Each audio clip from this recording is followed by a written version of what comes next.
Good morning, everyone. Thank you for joining us. This morning we're going to listen to Shri Ganesha Artavishesham, followed by a talk that was given back in 1976, titled Having a Good Tongue. But first, let's collectively bow down in front of Shri Mataji, raise our kundalini and put ourselves into bandhan.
Shri Ganesh Atharva शीर्षम्। ॐ नमस्ते गणपतये त्वमेव प्रत्यक्षं तत्त्वमसि त्वमेव केवलं कर्तासि त्वमेव केवलं धर्तासि त्वमेव केवलं हर्तासि त्वमेव सर्वं खल्विदं ब्रह्मासि त्वं साक्षादात्मासि नित्यं ऋतं वच्मि सत्यं वच्मि अवत्वं माम् अववक्तारम् अवश्रोतारम् अवदातारम् अवधातारम् अवानोचानमवशिष्यम् अवपश्चात्तात् अवपुरस्तात् अवोत्तरात्तात् अवदक्षिणात्तात् अवचोर्ध्वात्तात् अवाधरात्तात् सर्वतो मां पाहि पाहि समन्तात् त्वं वाङ्मयस्त्वं चिन्मयः त्वमानन्दमयस्त्वं ब्रह्ममयः त्वं सच्चिदानन्दाद्वितीयोऽसि त्वं प्रत्यक्षं ब्रह्मासि त्वं ज्ञानमयो विज्ञानमयोऽसि सर्वं जगदिदं त्वत्तो जायते सर्वं जगदिदं त्वत्तस्तिष्ठति सर्वं जगदिदं त्वयि लयमिष्यति सर्वं जगदिदं त्वयि प्रत्येति त्वं भूमिरापो नलो नीलो नभः त्वं चत्वारि वाक्पदानि त्वं गुणत्रयातीतः त्वं देहत्रयातीतः त्वं कालत्रयातीतः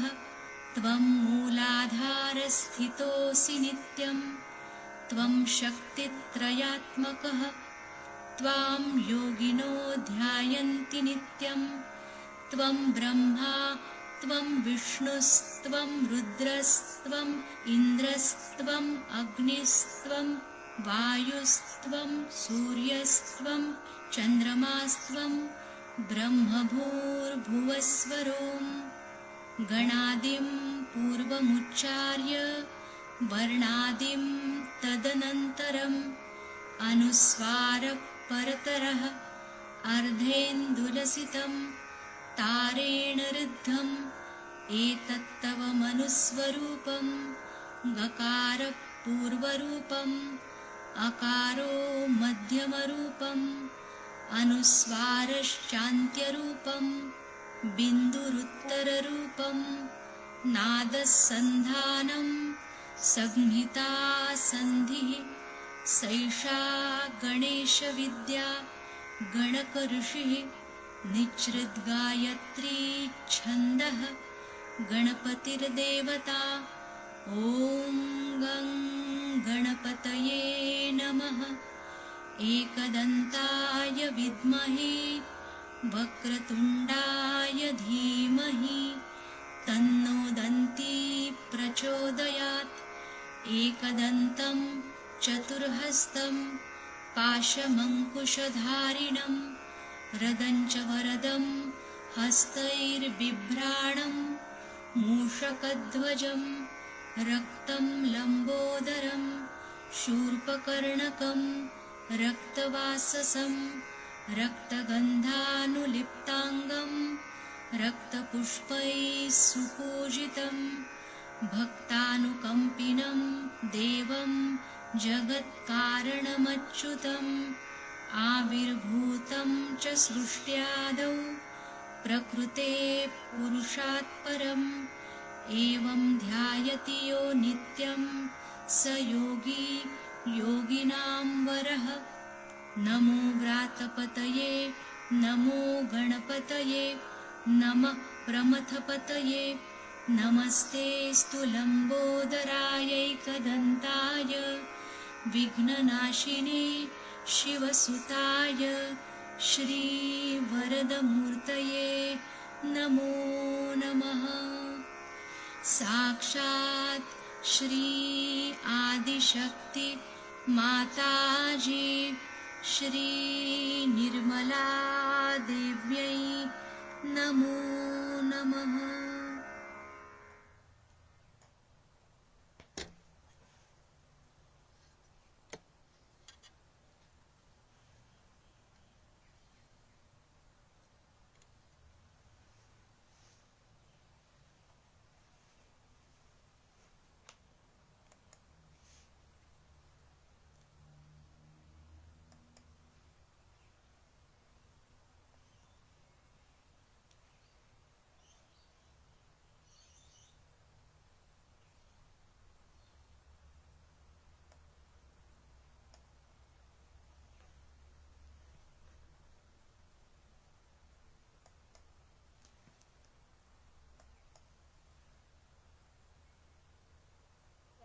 How difficult it is to be a mother and a guru, because both are very contradictory functions, and especially for a person who wants to be in charge of your salvation, to be the Mokshadayini, it is extremely difficult, because the path is so delicate and so treacherous that all of you have to come yourself, walk across. And if you fall this side or that side, there is disaster for you. I'm watching you climbing, and I see you coming up with a mother's heart and a guru's hand. And then I get the glimpses of people falling. I try to tell them, come up. Sometimes I shout. Sometimes I pull them out. Sometimes I love them, caress them. You can yourself judge within yourself how much I've worked on you, how much I've loved. But how much do you love yourself is the point. I've told you that for a Sahaja yogi, the whole thing should be decided by the witnessing power. Now the witnessing power is silent, it doesn't talk. If you are a very talkative person, then it's not going to help you much. You have to come in balance. For the first time in this incarnation, I have started talking, and I get throat trouble because I'm not used to this kind of talking. So for you people, it is necessary that you should not talk unless and until you feel like talking. And very few sentences, conclusive. As I told you before, the tongue is the master of all the organs of distraction. If you could master your tongue, you have mastered all of them in a way. Because everything has to be palatable. For example, you look at a woman. If she is not palatable, then she may be beautiful, but you don't want to look at her. She decides, the tongue decides about it. If you want to eat some food, if it is not palatable, then you don't want to eat that food. It has to be palatable. Then a thought also. A thought has to be palatable. If it is not palatable, you are not going to have it. So the deciding factor is the tongue. The root of the tongue goes up to the Vishuddhi Chakra, which controls your ego and superego, or you can say that the tongue is reflected in superego and ego in a way.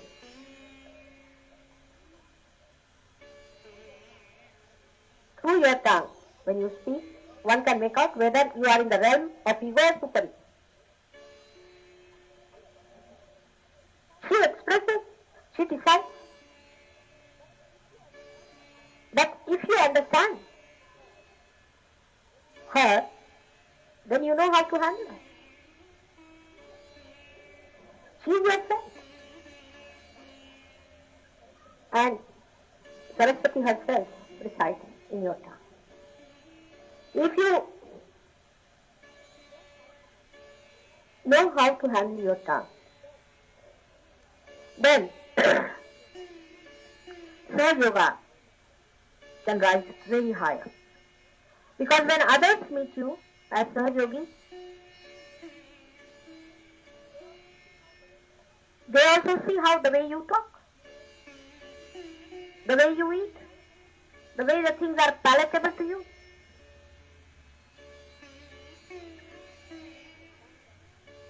it is the tongue that decides.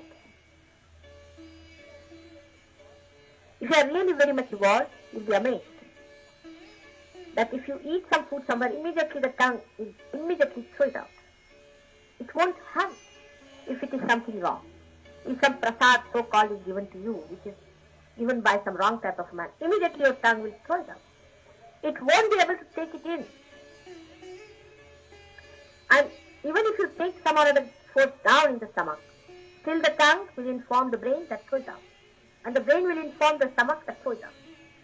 It will be unpalatable. So the action of Vishnu in the stomach up to the action of Sri Krishna with the same personality is all judged by your tongue. So you must know how pure, holy your tongue should be. That when you take the name of your mother with this tongue, you must know it has to be the holiest of holy.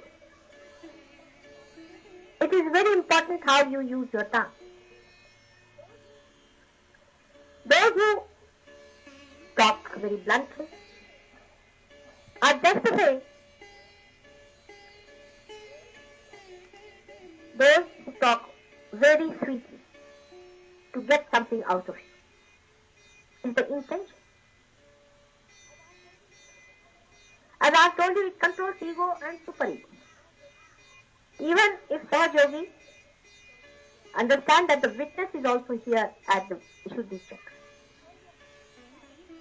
So your witnessing power will increase and decrease according to your tongue. Of course, it controls 16 subjects. It also controls the muscles of the eyes. It controls all the muscles. It controls the palate. It controls the teeth. It controls the ears. But ears, you hear something, you cannot control it. Tongue you can, because that is the thing which releases, which goes out. With the ear you cannot give anything to others. That is just one way. This is double way thing. You take in something and also can throw out something. It has a double purpose. It is a very important organ, and that's why we have to look after our tongue. When the Kundalini is rising, that means one thing is there, that your attention has become subtle, from gross to subtle. But it has to become subtler and subtlest, and then it has to go beyond that. By becoming subtle, only it comes up through the Agya. Because Agya is just like a hole in an eagle. So it penetrates through that, the subtleness. Because of the subtleness, your attention sees everything, but in a subtle form. Now this is a new experience for you. That's why you do not recognize what is that.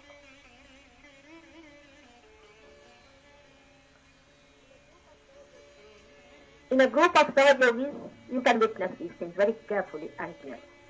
There is one person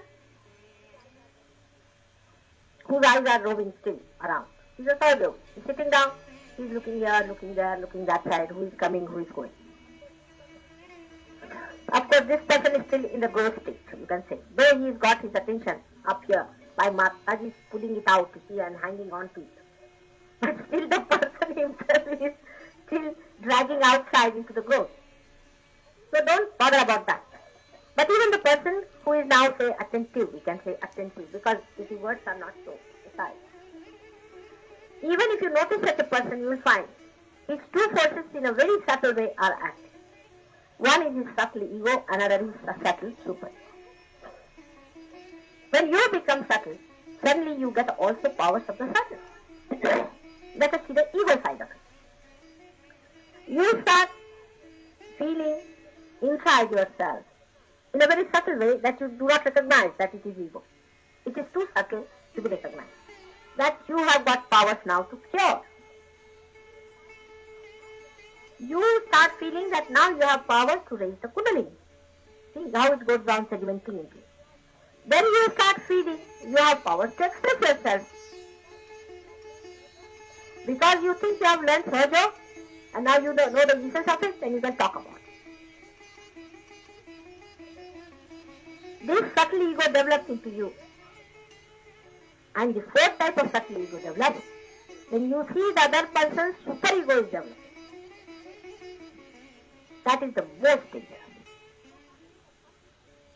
It so happens that some people whose super ego develop now because they have had previous gurus, previous problems, the way they have been following religion, some mistakes and all that.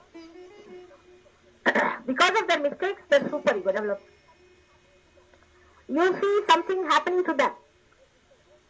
Say Mr. X is fine. That a super ego is coming on to him, some negativity is flowing into him. So his ego starts developing against that force in a subtle way. Now he calls it a positive force. It is a positive force, no doubt. But he overcrosses it. When he overcrosses that side, he tries to push the super ego another person. He flips over. He thinks he's doing the right thing. Of course he is doing in a way. But to a point. And then he becomes very hot-tempered. He goes on passing remarks about others. He says harsh things.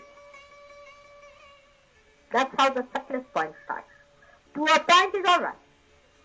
To a point, because in this I would say Ganesh and Jesus should be treated as the judging point. Christ did not mind when he was crucified. Not only that, but he asked for forgiveness for all those. But if his mother was even touched by somebody, he would have taken out his 11 Rudras and killed them. That's the point.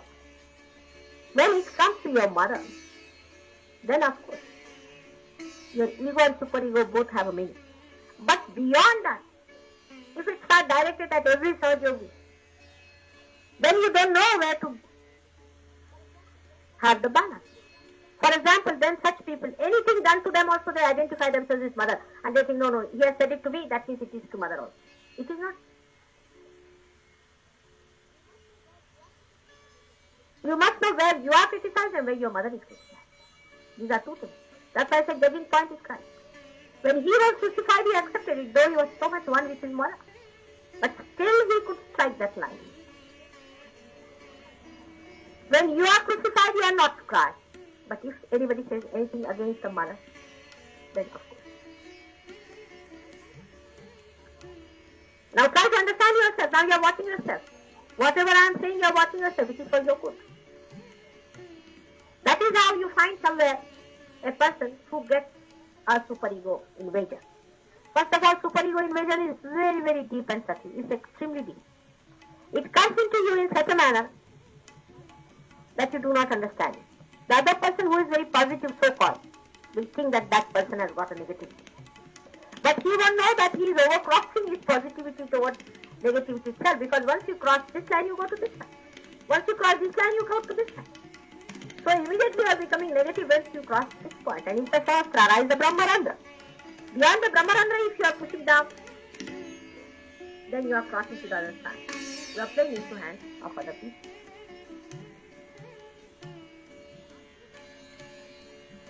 Now you must say to yourself and see, now, hello Mr. X, how are you behaving now? Immediately become a witness. You see witness of yourself. Now how the superego and ego, you see sometimes in some people, sometimes the ego presses the superego and the superego presses the ego. I see. They don't know whether they are egoistical or whether they are dominating. They really do not know. They cannot decide. Because it's such a going on, wobbling all the time. That's why I say, bite. You must sit down, settle it. See it. Am I settled? Watch in yourself. Even you can feel the force. Actually, you can feel the force moving from this side to this side. You will feel the force moving from this side to this side. Try to bring it in the center. Now, ego and superego, when they go on like that, you can say wobble one to another. It happens like this. At one moment, you start feeling dejected, frustrated. Terrible situation. Nonsense. The other moment, you sit on yourself. Sit on others. You ask others to get out. This is bad. I didn't like that man. That fellow came. That fellow caught me. That thing happened. This thing happened. Two extremes. You moved. That's not the way to Sahaja. Sahaja Yoga. Sahaja means that you are a witness. Sahaja. It has double meaning. Sahaja is normally used for words which is simple. You are in a Sahaja method. Means you are a witness. You watch it. Look at these things. They are just witnessing. They are not saying anything. They are just there. It is to be. It is just to be at this point. Are we that? Every movement dealing with anything, then you will not have any organizational problems. You have organizational problems because you are not a witness. You will find two types of people. One who will say, I am suffering too much. The others will say, no, not me. Then they interchange also. Their attitudes interchange. But you can just know where to stop it. You become a witness, silent. After talking for 1 minute, you just become silent.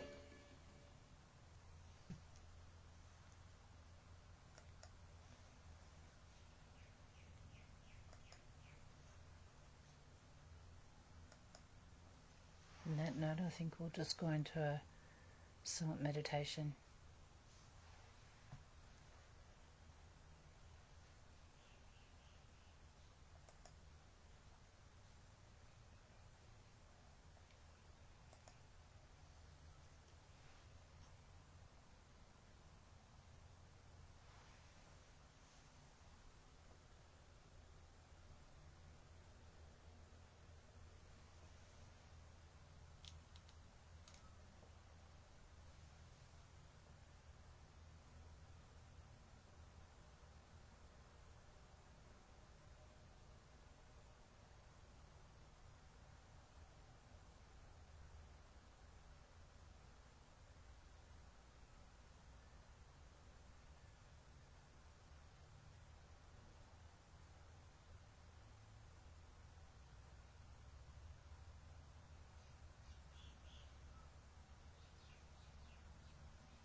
Thank you, Shri Mataji.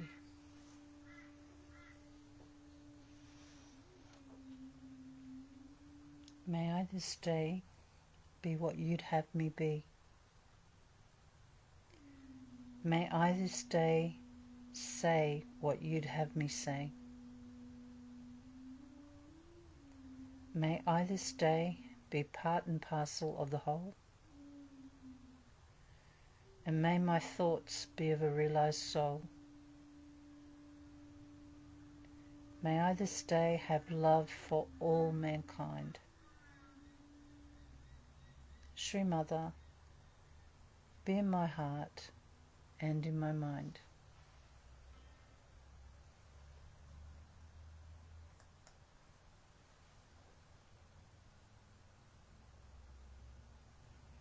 We'll just say the last of the three great mantras.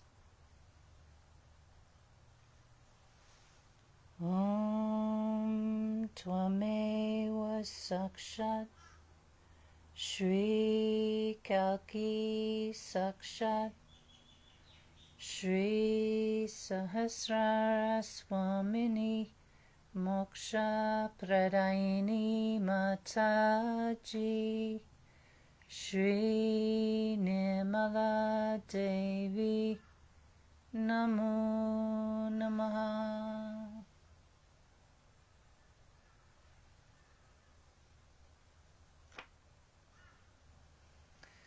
Thank you so much for being with us this morning. The vibrations are just so strong, very peaceful. When you're finished, when you're ready to finish your meditation, please bow down in front of Shri Mataji. Raise your kundalini and put yourself into Bandhan. Wishing you all a very joyous and wonderful day ahead. Jai Shri Mataji.